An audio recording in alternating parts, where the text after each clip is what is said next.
Notre invité Nicole Belloubet, garde des Sceaux, ministre de la Justice, bonjour. Bonjour. Merci d'être avec nous. Le Premier ministre Édouard Philippe sur RTL ce matin a estimé que la proposition de conférence de financement de Laurent Berger de la CFDT était une bonne idée. Alors c'est quoi la conférence de financement? C'est autour de l'âge pivot, 64 ans, on ouvre un grand débat, une grande conférence. Pas seulement. Ah bon? Non, parce qu'au fond, le Premier ministre a toujours dit que cette réforme des retraites, qui est une réforme de justice sociale, était aussi une réforme de responsabilité et qu'il fallait aboutir à un équilibre du système, un équilibre financier du système. C'est la condition même de la survie du système par répartition, où ceux qui travaillent payent pour ceux qui sont à la retraite. Et donc, cet équilibre financier, cette responsabilité liée à cela, ça va au-delà, je crois, de la simple question de l'âge pivot. Ça l'englobe, mais il me semble que ça va au-delà. Et là-dessus, le Premier ministre, a toujours dit... Le PM, j'adore ça. A toujours dit qu'il était favorable à cette réflexion. Oui, mais d'accord, Nicole Belloubet, je veux bien. Bon, il y a, c'est ce que dit le Président de la République, il y a quoi? Il y a la réforme par points, on change de système, on est d'accord, et parallèlement, on garantit le financement, on est d'accord. Mais vous savez très bien que ça bloque. Chez certains, notamment la CFDT et d'autres, les syndicats dits réformistes, mais pas que. Ça bloque 64 ans, ça veut dire qu'on retarde l'âge de départ à la retraite. Oui, mais donc, ça s'accompagne. Le Premier ministre a été très clair. Il a toujours dit qu'il faisait cette proposition de l'âge pivot parce qu'il considérait que c'était un des moyens d'assurer l'équilibre du système. Mais il a toujours dit également que si les organisations syndicales qui voulaient entrer dans cette réforme-là proposaient des systèmes différents, il était prêt à les étudier. Eh bien, c'est ce qu'a proposé Laurent Berger. C'est ce qu'a proposé Laurent Berger. Une conférence de financement, c'est quoi? Ça veut dire quoi? Il faut expliquer. Ça veut dire que parallèlement à la mise en place, aux discussions autour, je ne sais pas, de la pénibilité, des carrières longues, du fait, on ouvre une conférence, du minimum également. De retraite, parce que c'est un point important. On est d'accord. On ouvre une conférence pour trouver le moyen de financer, de garantir le financement. On ouvre une conférence parallèlement. Si j'ai bien compris, pendant qu'on discute à l'Assemblée nationale du projet de loi, on pourrait ouvrir une conférence. Mais vous savez, le texte des retraites, tel qu'il va être présenté en Conseil des ministres le 24 janvier, c'est un texte qui sera forcément un texte cadre, qui ne pourra pas entrer dans l'ensemble des détails, profession par profession, thématique par thématique. Et donc, bien entendu, ce texte connaîtra des suites. Et c'est cela, sans doute, qui pourrait être possible dans le cadre de ces négociations. C'est-à-dire une conférence en parallèle, qui permettrait de réfléchir collectivement. Tous les syndicats, le gouvernement, ou seulement tous les syndicats? Avec le gouvernement, j'imagine. Avec le gouvernement, pour fixer les conditions financières de la réforme. Le Premier ministre a été très clair. Il faudrait, ce matin, il a dit précisément que si nous allions vers cela, il faudrait qu'il y ait un contenu, un calendrier, un mandat précis qui soit donné à cette conférence. C'est-à-dire que on ne s'engage pas dans quelque chose de flou. Il y a des objectifs et cette responsabilité que nous devons porter collectivement. Franchement. Voilà une avancée, non? Ce matin, depuis la proposition de Laurent Berger. Voilà, il y a eu la proposition de Laurent Berger, la réponse ce matin du Premier ministre. Le Premier ministre rencontre les organisations syndicales tout à l'heure. Il faut que tout cela se concrétise. Non, ça, on est bien d'accord, mais il y a une avancée depuis dimanche soir. Je trouve que c'est un pas en avant qui est important. C'est un pas en avant mais c'est un pas en avant, le gouvernement fait en direction de Laurent Berger, des syndicats réformistes. Là encore, des syndicats réformistes, puisque évidemment, ça suppose qu'on accepte d'entrer dans le régime universel. Que l'ensemble des partenaires acceptent d'entrer dans le régime universel. Et par ailleurs, le Premier ministre là aussi a été très clair, on ne peut pas faire des avancées de manière unilatérale. C'est-à-dire qu'il faudra bien entendu que les organisations syndicales partenaires, là encore, fassent des avancées l'un vers l'autre. C'est l'art du compromis. C'est l'art du compromis, rapide. Demandé par le président de la République. Évidemment, nous ne pouvons pas rester dans cette situation de tension sociale. Ça n'est pas possible ni pour le pays, ni pour nos concitoyens. Il faut trouver ce compromis, il faut trouver cette solution. Bien. D'autant plus que le texte est déjà au Conseil d'État. Oui. Mais c'est normal, ça. C'est normal. Expliquez-nous quand même. Lorsque vous avez un texte qui doit passer en Conseil des ministres à une date précise, il doit avoir un mois auparavant été présenté au Conseil d'État. Mais au cours de l'examen par le Conseil d'État, les choses peuvent évoluer. Donc ça n'est pas bloquant. Il peut être complété. Il peut être complété, il peut être modifié. C'est ce qu'on appelle des saisines rectificatives. Alors, tout cela est très courant. Est-ce que ça veut dire ce matin que vous appelez, compte tenu de ces avancées qui vont être discutées aujourd'hui et de ces propositions faites ici et là, est-ce que vous appelez ceux qui font la grève, est-ce que vous les appelez à cesser tout mouvement de grève? Mais ça, évidemment, je les appelle à cesser tout mouvement de grève tout en respectant le droit de grève. Mais si vous voulez, je crois que nous sommes dans une phase de négociation extrêmement intense et je crois qu'il est important, non pas qu'il y ait une pression, mais qu'il y ait au contraire une écoute attentive pour aboutir à cette solution. Une pression. Est-ce que demander la cessation d'un mouvement de grève, c'est une pression? Le droit de grève est un droit qui est reconnu. Non, mais d'accord, oui. Non, mais ça, c'est échappatoire. Non, c'est pas une échappatoire. Non, mais ça fait 5 semaines. Ça suffit. Oui, je trouve que là, nous sommes vraiment en voie de négociation finale. J'espère qu'elles vont aboutir, donc je pense qu'il faut que chacun retourne à ses occupations. Et notamment les avocats doivent retourner à leurs occupations. Je le souhaite, Nicole Belloubet. Bien sûr, je le souhaite, puisque, comme vous le savez, évidemment, les avocats sont partie prenante de toutes les contentieux, c'est même indispensable à notre état de droit et bref, ils sont vraiment partie prenante de tout le fonctionnement de la justice. Ils ont une capacité de blocage de notre système. Et, ils veulent désorganiser la mécanique judiciaire. Oui, bon, très bien. Mais je trouve que c'est dommage. Je trouve que c'est dommage parce qu'il y a les droits des justiciables qui sont ici en cause et que évidemment ils méritent d'être défendus. Et je trouve que c'est d'autant plus regrettable que nous avons un dialogue constant avec les avocats. C'est pas ce qu'ils disent. Contrairement à ce qu'ils écrivent parfois. Et je dois le dire ici clairement, nous avons rencontré à de très nombreuses reprises les représentants des avocats, les 3 représentants des avocats, c'est-à-dire le barreau de Paris, les barreaux de province et la Conférence nationale des barreaux. Nous les avons rencontrés à de nombreuses reprises. Moi-même, avec Jean-Paul Delevoye, il y a quelques semaines, nous les avons rencontrés personnellement à 2 reprises.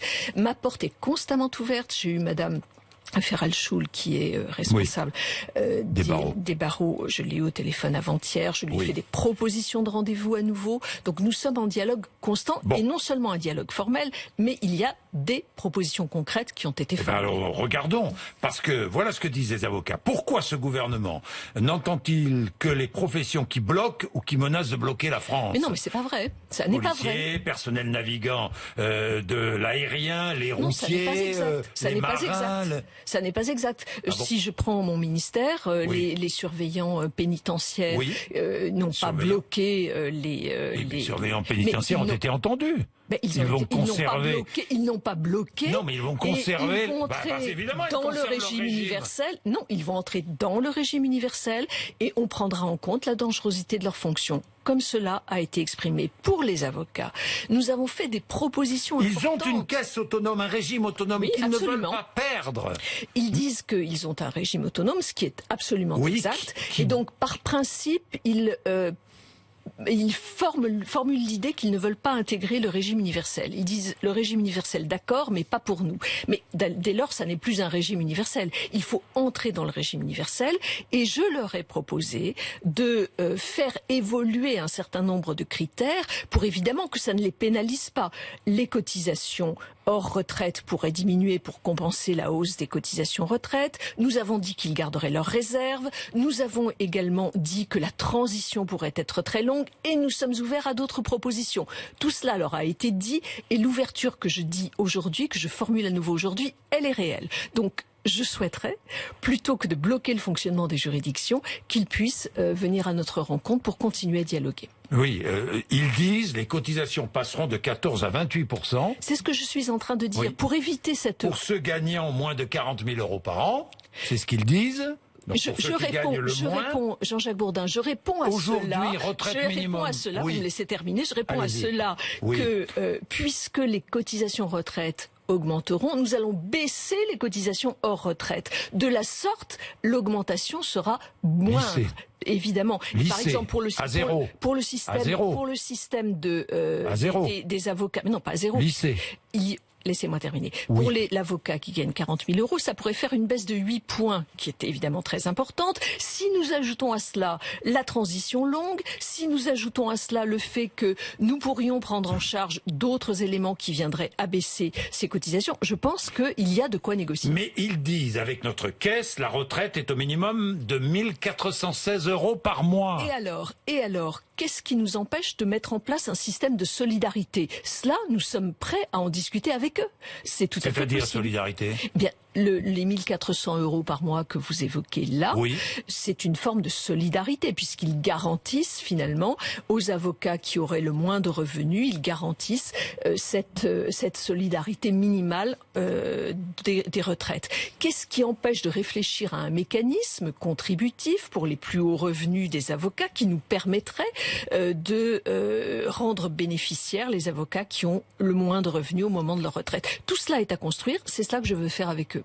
Bien, Nicole Belloubet, les attentats, Charlie, Hyper Cacher, c'était il y a 5 ans. Et c'est toujours très douloureux.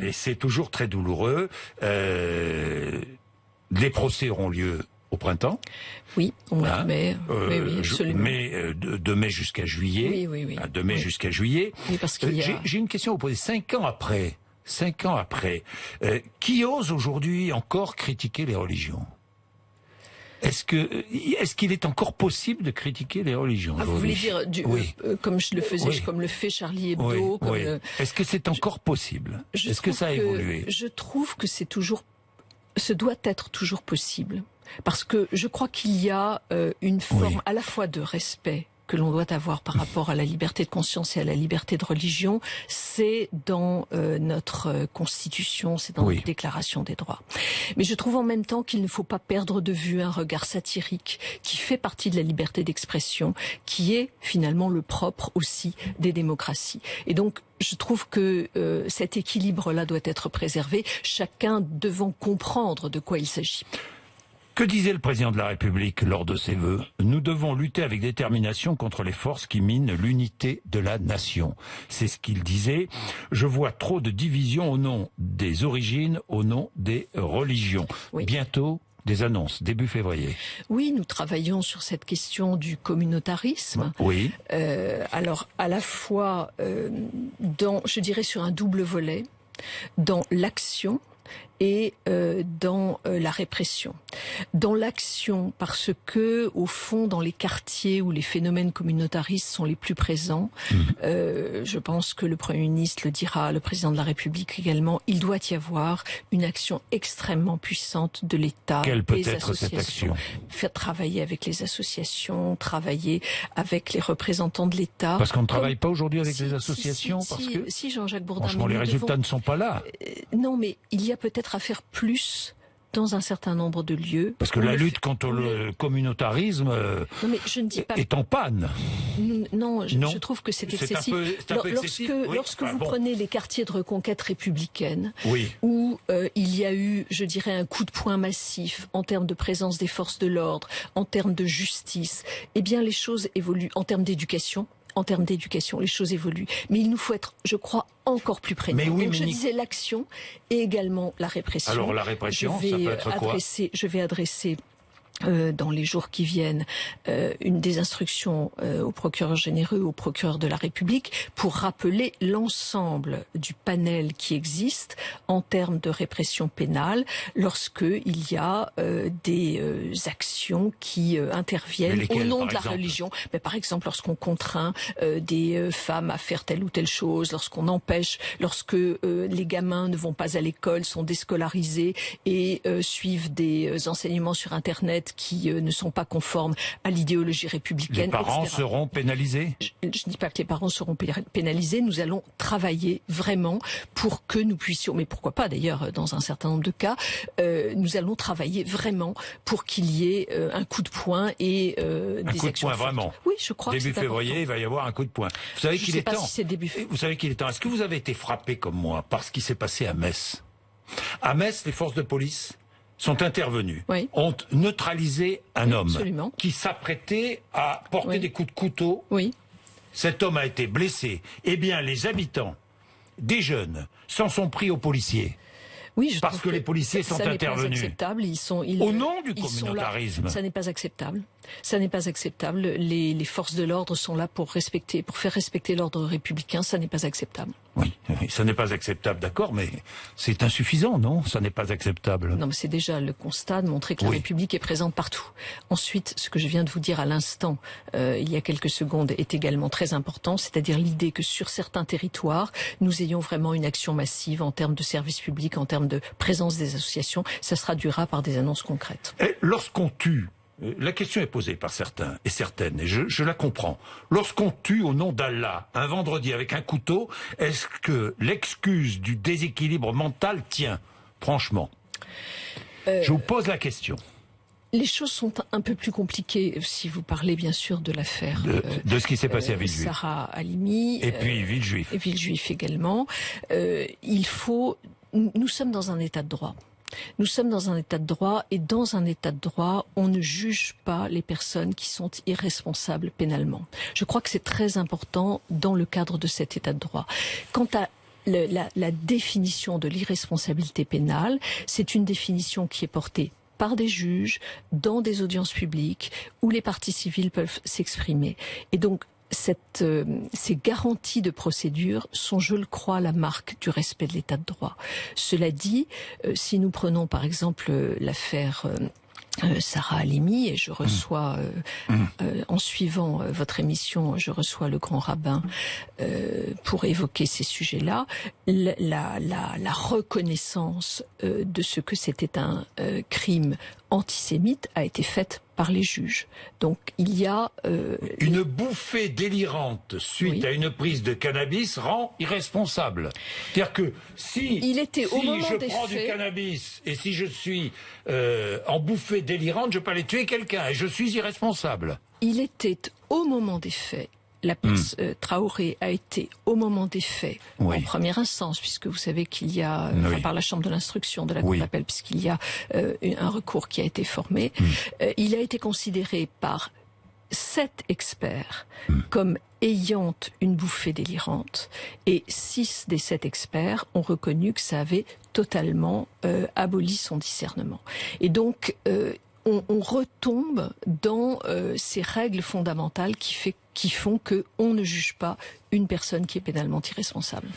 Pourquoi est-ce que le parquet de Paris a annoncé l'ouverture d'une enquête sur Gabriel Matzneff pour viol sur mineur? Pourquoi? Les faits sont prescrits, Le parquet s'est saisi d'initiative. Là encore, c'est une règle de notre état de droit où le parquet se saisit d'initiative. Je vous rappelle que ce n'est pas la garde des Sceaux qui donne des instructions individuelles au procureur, c'est le parquet. Et le parquet, à la lecture du livre de Madame Springora, a considéré qu'il fallait ouvrir une enquête pour voir si le parquet suit l'opinion publique, quoi, si j'ai bien compris. Non, il ne suit pas l'opinion publique. Il applique finalement la loi qui a été votée, que j'avais portée devant le Parlement avec ma collègue Marlène Schiappa, en 2018, qui est une loi qui finalement trouve là son application, puisqu'on avait dit alors que au fond, en dessous de 15 ans, on ne pouvait pas avoir de consentement. Enfin, les juges pouvaient apprécier si le consentement existait alors qu'il y avait une différence d'âge très importante. Nous sommes dans cette situation-là. Nous sommes dans cette situation-là. Et le parquet a considéré qu'il fallait voir au-delà de la situation de l'auteur du livre Le Consentement, s'il n'y avait pas d'autres faits qui pouvaient également... Est-ce que Gabriel Matzneff sera jugé un jour? On n'en est pas là. On n'en est pas là du tout. On n'en est pas là du tout. C'est le parquet qui a décidé. Je vous pose simplement la question. Non, mais on n'en est pas là du tout. Aucunement. Oui, bien, j'entends bien, mais d'une part, moi, je suis incapable de le dire. Et nous en sommes au stade d'une enquête qui a été ouverte par le parquet de Paris. Merci, Nicole Belloubet, d'être venue nous voir ce matin. Merci à vous. Il est 8h53. Vous êtes sur RMC et BFM TV.